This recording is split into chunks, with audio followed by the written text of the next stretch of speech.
All right, Gina Hendrix, this has been a really, really fun conversation. Uh, I learned a lot. David, I know learned a lot. We got one last question for you. We call this leveling up with TKM. David, over to you for that question. Yeah, thank you so much for your time, Gina. Hey, the question is, what is the most impactful action that you have taken to level up in your home and in your business? Well, hope this counts.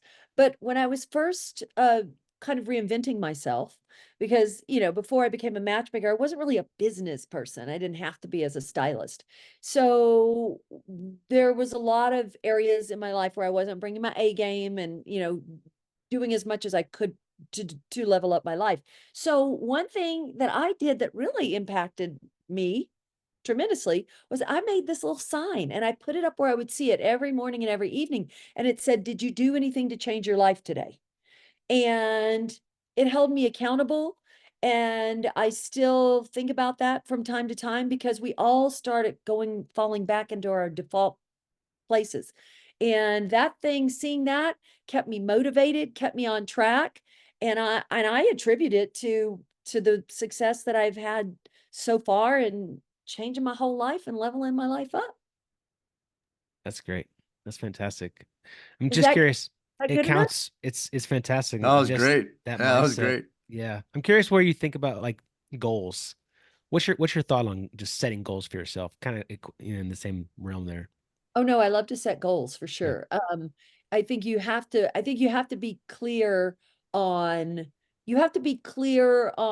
what you want. Otherwise, you're not gonna get there. And one of the sayings is you receive what you believe. And what's interesting is that when I was first starting out as a matchmaker, I had this huge 95 solid black Bronco. It was gorgeous. I loved it. But, it wasn't necessarily fitting with the fancy matchmaker that I was like supposed to be. And I was going to these meetings with these very wealthy men, and they're expecting a sexy Mercedes or something like that. And I'm pulling up in this, big, huge Bronco.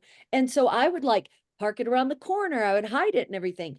And then I remember a friend of mine, when I did finally get the Mercedes, she was like, "Gina, don't you feel better about yourself? You must feel so much better now, whatever." And I said, "No, I don't feel any better. I don't feel any different because even when I was in that Bronco, and while I would sometimes park it around the corner, I still felt like I was in a Mercedes. Like mentally, I always knew that that's where I was. And I never felt like just because I wasn't in the Mercedes that I wasn't mentally in the Mercedes. You know what I mean? Because I had these goals for myself that I knew were attainable and that I was in process of getting them. So, whether I wanted to get my first house, I wanted to get the Mercedes. And then I went back to old trucks and Broncos and stuff. But because you can't let what you're driving or where you're at in life define who you are, because who you are is in here.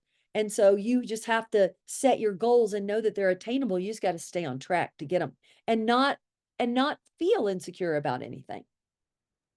Love it. I love that. I love that. And that also tells me that no matter what car you ever buy or drive, Stu, you're still Stu. You have to contend with that.